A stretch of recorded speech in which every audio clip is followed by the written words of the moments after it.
the pin code. Okay, yeah, here's now my pin code, blah, blah, blah. User entered 1, 2, 3, 4, 5, 6, 7, 8, whatever, pressed enter. It sent the pin code down to the hardware, and the hardware then creates the link key for you. That is all what the host needs to do to establish an authentication. So, first connection. First time both devices haven't seen each other. Once the link key is created, the hardware will ask you for the link key, and then you put in the link key that you obviously stored somewhere safe, basically. And then you send this down, and then you have the same authentication. Some newer devices create a new link key on any successful authentication, which is quite a nice thing because another problem with a link key is it has no expiration date, so it is valid forever. So they tend to generate a new one from time to time, which is basically a good thing. Before we step over to some real nice stuff, some nice things. We had looked up the principles of good security. So basically you have 5 of them. Confidentiality, data must be kept private. Integrity, you must make sure that the data can't be modified, unauthorized, modified. Availability, the data must be available if you need it. So for example, if you take your phone and you want to look up a contact or a phone number, it must be there. Authentication, okay. If you want to do something with the data, the peer must be proven that is the person or the device within, that is authenticated to do this. And non-repudiation. I always do this wrong, right? Non-repudiation. Yeah. Thank you. It's basically some kind of logging, so the peer can't deny that a transaction has taken place. So what we found with our first attack, it breaks all of them. So basically, we can read the data, we can modify the data, and we will actually see this later. We can delete the data. We want to bypass the authentication. That's the complete point behind it. And there's no logging at all. Basically, you can't keep track of what happens on small devices. Okay. I'll leave it standing as it is.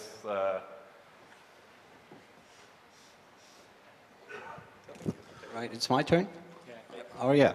I guess all of you remember Paris Hilton and Tinkerbell, her little dog.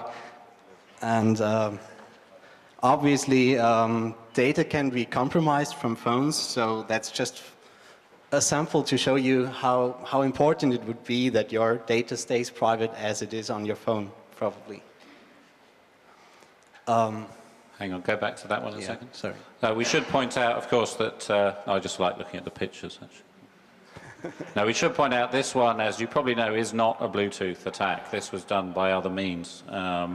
But a lot of the feedback we get with this kind of stuff is, oh, you can hack my phone, so what? There's nothing in there. In this case, there was some interesting stuff. A lot of people whose phone numbers got compromised had a lot of trouble caused to them because of that. Secret Service actually lost some confidential documents through the same hack. So they obviously got quite worked up about the whole thing. So, you know, there's quite often more in your device to worry about than you might think at first. So that's why we take it seriously. Right. So what I'm going to do now is I'm going through the older Bluetooth attacks that we've presented partly last year, just for you to remember them, because parts of them are parts of newer attacks that we present today. So the Blue Snarf, which has been discovered by Marcel and by Adam about the same time, is like connecting to the OBEX push channel and pulling off data, which is not supposed to be pulled off since it's an OBEX push service. I think this picture shows it quite well. You see the Bluetooth protocol stack here, and the green path is the path of the attacker that exploits the backplane, the OBEX part, which is connected to channel 3 and channel 4, which makes it possible for the attacker to get to the contacts of this device. The blue bug attack has been exploiting AT commands by connecting to a cover channel on the phone, and you all know what AT commands might do to a phone. So there's also the possibility to cause extra costs. HelloMoto has been discovered shortly thereafter. It's also taking advantage of the AT commands, plus needs some OBEX in order to get into the device's trust model, in order to exploit it. Authentication abuse, I'm not really sure when did we start, or which attack was the last one that we presented last year. Do you know that? Authentication abuse.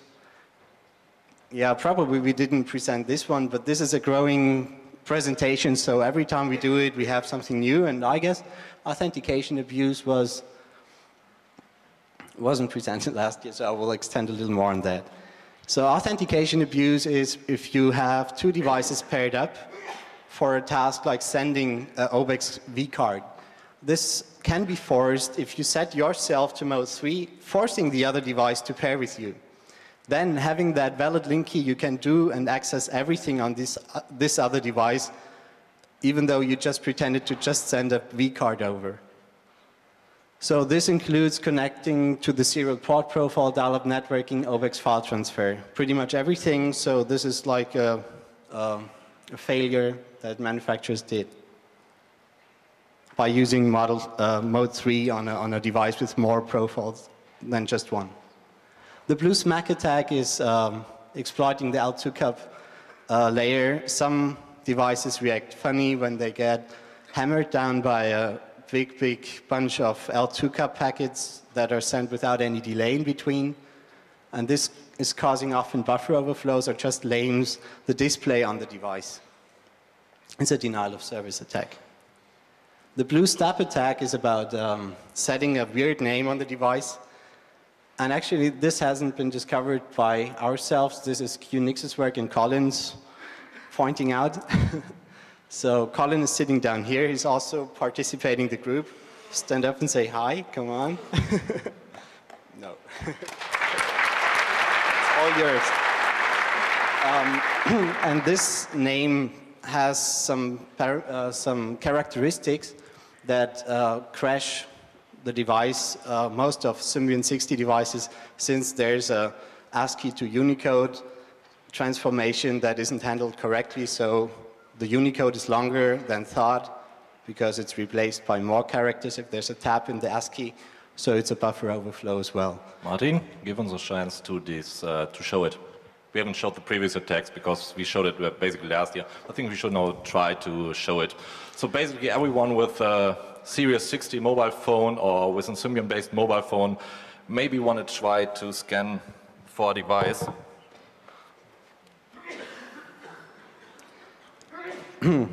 So everybody having a Symbian 60 phone just hold it up now. So no, nobody has a Series 60 phone. It's mostly Nokia phones with a big display. Yeah, there's 2, 3. Yeah, true. Just scan for devices around. This might take a while. Simply try to scan for devices. So Marcel sets a name which contains a special character, which is then interpreted differently or just transformed to a Unicode pattern which doesn't match the buffer in the phone. So what you should observe by scanning is that it just blurs out your display and the device reboots.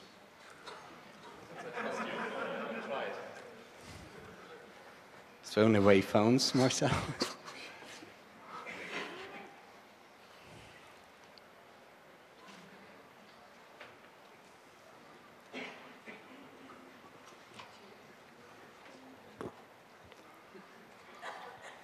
No? No reaction so far? Come on. You all got the latest firmware on your phones? No. Okay, basically the big problem is that a lot of group, I think a lot of devices are on. I can myself scan for devices. Normally it takes quite some time to gather, what is it, one in the room, 1,000 people or more, to gather such a lot of phones together and really scan for it.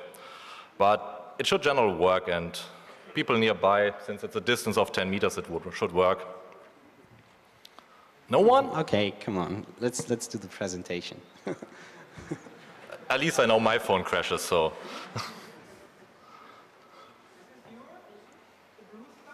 Yeah? So you find it and it's not crashing, so most newer phone. Isn't it a Sony Ericsson you have there? No. Oh. Yours crashed? Crashed and immediately rebooted.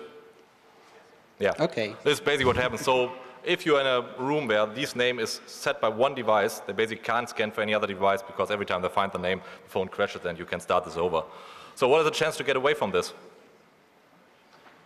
Any idea? We have to leave the room. Or find the person that is acting badly, actually. All right.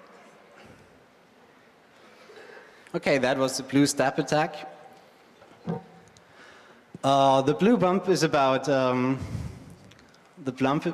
Who knows the bump attack? Bump keying. Raise your hand if you know about that. That's a really great attack by Barry from tool.nl. And that's about having a key with very extreme profile in order to slap it into a lock. And in most cases, this lock opens in very short time. And around this time where we heard about this attack, we were about to discover this attack described here. And how it works is that we authenticate, with the authentication of use, we set ourselves to mode 3, pair up with a device, and tell the partner that we paired with afterwards to delete the key. So in some cases, the device still held the key in the device history, and even though the pairing partner deleted the key, we were able to regenerate a new key that hooked us up an entry on the list again. So this was the blue bump attack. And of course, as a consequence, with a backdoor in this device, you could also still connect to every offered profile again as an authorized user. Okay, we don't have any of these devices. Any one of you have a Microsoft-based mobile phone PDA with a Bluetooth stack on it? Want to give it a try? Colin has Is it working on yours?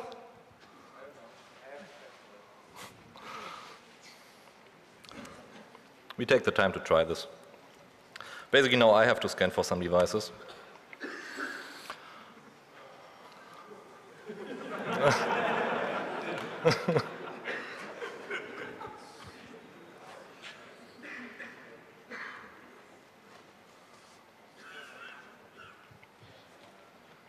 It now takes some time to resolve the names. I'm very curious what names you have. It's always the fun part. To read phones like, what was it last time? BND, Diensthandy.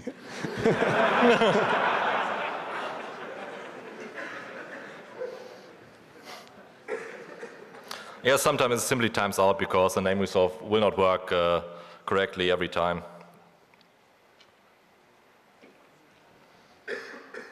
Yeah, another stall one. Too bad. Maybe the people were inquired and then they switched off when we started scanning or so. So you crashed all the devices, the other Oh, ones. maybe I crashed all the devices. That's also possible. Maybe I should set my name back.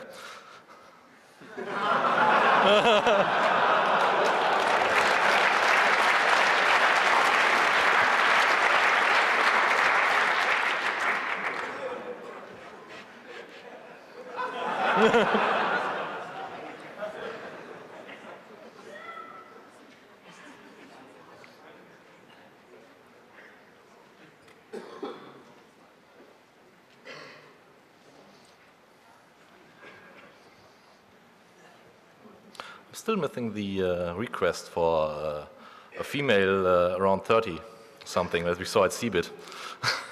What for? I don't know.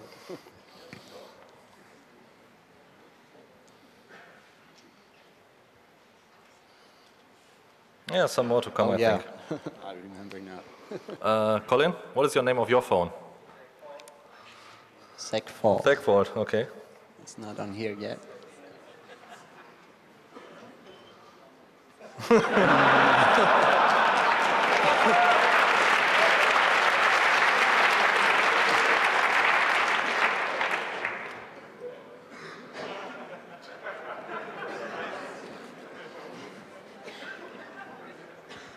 Okay. It's a good job we got 2 hours for this. Yeah. Yeah, we almost made I think it. last year there was less phones in this room. Yeah, well, they trust us now, you see. Why? I have no idea. Oh, we have a buggy 6310. I need some GPS coordinates. Can you find out your BD address? Is there a menu? Microsoft tell you that much stuff. It's dangerous information. So. I'm a little bit worried about the Red Hat laptop in this room. Anyhow. There's somebody who wants to get an email from you.